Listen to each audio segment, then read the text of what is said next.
Welcome to the Crystal Self-Healer Podcast. I'm Carissa Weaver. On this podcast, we blend the magic of crystals with the science of psychology to help you break free from chaos, ditch the overwhelm, and master your emotions so you can have more energy, get more done, and feel better every day. Get ready to unlock your intuition and restore your true power as we cover how you can transform your life using crystals and self-awareness.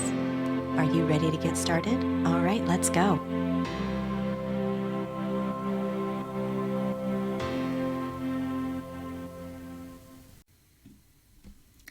Everyone procrastinates sometimes, but when it consistently gets in the way of achieving your dreams, goals, and desires because you're making choices and decisions that keep you stuck, that's when you're probably self-sabotaging. If you ever found yourself watching as you make choices that lead you away from experiencing the calm and centered life you dream of, this episode is for you. Today, we're discussing self-sabotage and exploring how it impacts empath and sensitive women. We'll uncover why you engage in these behaviors, how they show up in your lives, and most importantly, how you can shift them to take aligned action toward your goals and dreams. So let's dive in and explore how to overcome self-sabotage with crystals. Self-sabotage is something everyone can relate to, like choosing to do something even when you know it's not really good for you. Maybe in a moment of weakness, you text your ex after having a few drinks. Maybe you compromise a boundary you want to hold when someone you don't want to upset asks you to do something you'd rather not do. Maybe you put off tending to your own needs because you value the well-being of your loved ones. While many times your reasons for doing things might be from a desire to see the people around you happy and taken care of, if you are not experiencing the personal growth and satisfaction you desire, this could lead to feelings of resentment and discontent with your life and in your relationships. I want to make sure that we make a distinction between procrastination and self-sabotage. My kids are pros at procrastination. Their ability to avoid doing their chores is impeccable. As soon as it's time to get things done, they suddenly scatter, claiming they need to get their homework done or they need to study for a test. It's absolutely amazing. Quite simply, many times we procrastinate because we don't really enjoy the task we need to do. But with the right deadline, usually these tasks aren't hard to get done. Self-sabotage is different from procrastination because the impact is broader and can have a more profound impact on achieving your goals, dreams, and desires. With self-sabotage, there's usually an underlying unconscious pattern of behaviors and thoughts that undermine your ability to take action toward your long-term goals. Quite often, self-sabotage is driven by fears or internal conflicts that create an emotional landscape that you want to avoid experiencing. Many times, the self-sabotage you do will keep you stuck in unfulfilling situations, despite having the ability and opportunity to move forward because you have a fear of failure, low self-esteem, or a deep-rooted sense of unworthiness. Self-sabotage manifests in various ways, often through behaviors that seem to keep you safe, but actually hinder your personal growth and satisfaction. You may have a natural inclination to care deeply for others and want the best for everyone around you. This can become self-sabotage when you prioritize the needs of others over your own, constantly seeking to please others while neglecting your own desires and dreams. When you're placing the needs and wishes of others above your own needs, you may also find yourself worrying about how your actions may be perceived by others. This in turn leads you to play it safe and avoid taking risks because you have a fear of judgment.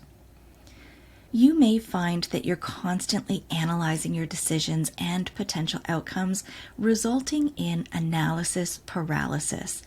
When you overwhelm yourself with every possibility and thought experiment, you will miss out on opportunities or delay the ones that are time sensitive. When you have an eye for detail and the potential to get stuck in them, you probably have a strong drive for perfection, leading you to set unattainably high standards for yourself, and then feel unqualified or unskilled in creating the perfection you envision. And this causes you to avoid taking action altogether. You may have a habit of not setting clear boundaries that lead you to overextend yourself or neglect your needs. This can prevent you from focusing on what you need or what to do for yourself and leave you feeling drained by constantly accommodating others. When you're not confident in establishing clear boundaries, you may be experiencing a need to avoid conflict because the discomfort that comes with conflict can be too much for you to bear. Repeatedly avoiding conflict can stagnate relationships and personal growth. Chances are you are prone to these fears due to your heightened emotional awareness. This awareness of the energy around you can lead to emotional overwhelm, making the thought of taking risks or facing potential failure even more daunting. Now, self-sabotage acts as a protective mechanism, a way to avoid these painful feelings. However, while it might keep you temporarily safe, it ultimately prevents you from achieving your true potential and living authentically. Ultimately, this temporary relief leads to increased anxiety and stagnation. You remain stuck, unable to move forward toward your goals and dreams. So understanding how self-sabotage shows up in your life is the first step toward overcoming it. No matter how you self-sabotage, know that these behaviors are in place because they keep you safe. Safe from having to feel all the ugly and not so pretty emotions and feelings that may arise from perceived failure or the negative self-talk you are so good at repeating to yourself. So while noticing what behaviors show up is the first thing you can do to overcome self-sabotage, it's still very much just a surface solution. I think it's important to recognize that there are a lot of underlying thoughts that can create a block for you in shifting away from the safety behaviors of self-sabotage. Self-sabotage often begins when your thoughts block you from taking action toward a goal, dream, or desire you aspire to. The key in overcoming self-sabotage lies in understanding you have these thoughts and then choosing to focus your attention in a way that works for you, allowing you to make progress. Typically, there's a perceived pain associated with what you're attempting to do. Whether it's fear of not creating a perfect project or the anxiety of potential rejection, the fear associated with failure, or perceived judgment you think you'll get from others, these emotions can be overwhelming. I recently watched the Tyler Henry Netflix show, Life After Death. What I noticed was his use of scribbling to channel the messages that he receives. I think this behavior fits in here because what Tyler is doing is providing his brain a way in which to disconnect from his regular thoughts and to create the clear canvas for receiving. I bring this somewhat unrelated concept up because you can apply this to self-sabotage. I'm not saying scribbling is your exact answer here, but more so the concept of creating a way for you to limit or quiet the unhelpful or unserving thoughts. By creating a way for your brain to put down the thoughts and behaviors that you perceive as keeping you safe from the judgment, rejection, or emotional discomfort you fear. And with a quiet mind, you then choose thoughts that are more conducive so that you can take aligned action toward the goals, dreams, and desires you hold. No one ever accomplished their dreams by avoiding the step of taking aligned action. Visualization and belief are the foundation, and then the aligned action of trying different things to isolate what works. This means knowing how you want to feel and making your best guesses about what will help you get there. Start by setting small, achievable goals that can build your confidence and reduce the fear of failure. Each step forward helps unravel the power these negative thoughts and self-sabotaging behaviors hold over you. Allow yourself to acknowledge the fear thoughts that arise, the negative self-talk that surfaces, then challenge their validity. Are the thoughts you habitually are thinking truly serving you, or are they holding you back? And use the outcome from the action you take to become the data you use to refine your actions. Build on the things that are working and change the things that aren't working. The success of your endeavors is made up of so many smaller decisions and actions. To know all of them at the start is an impossible feat.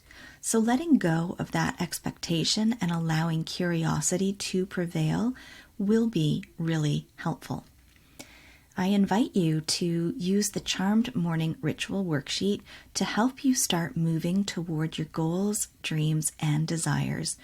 You can find the link to download this worksheet in the show notes. Taking aligned action involves trusting your intuition and making decisions that are in harmony with your true desires and values. By doing so, you begin to shift from a place of fear and self-doubt to one of empowerment and self-assurance.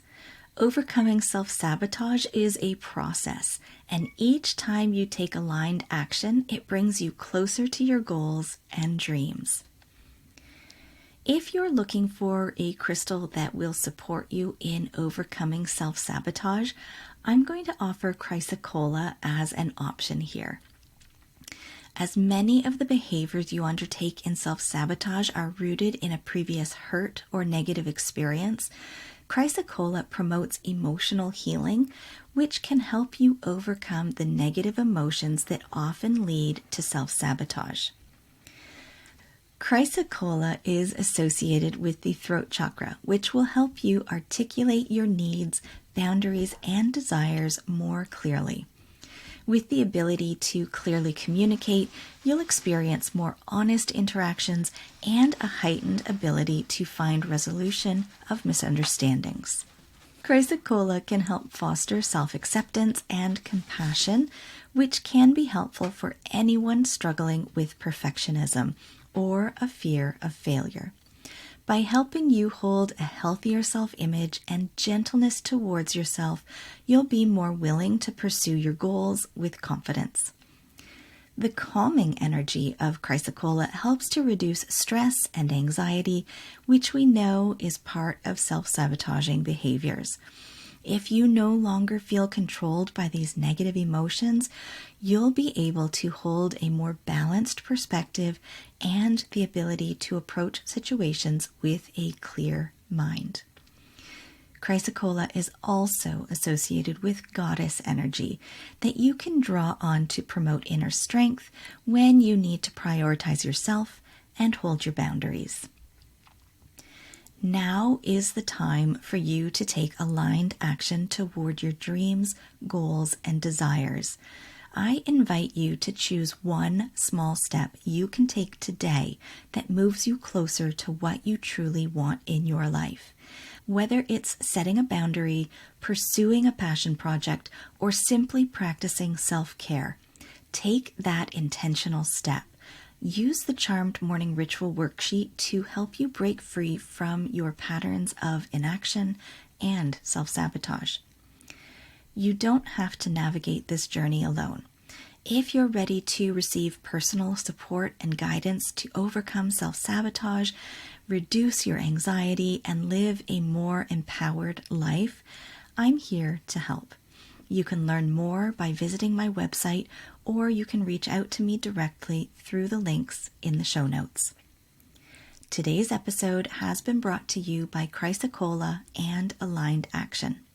May we all embrace aligned action in overcoming self-sabotage to manifest our dreams with clarity and confidence. Blessed be, my friends. All right, my friends, that wraps up this week's episode. Thank you for joining me here today on the Crystal Self-Healer podcast. If you haven't already, hit subscribe, leave a review, and take the What Crystal is Best for You quiz linked in the show notes. Join me again next week as we continue to demystify crystals, how your brain works, and how you can use them so you can have more energy, get more done, and feel better every day.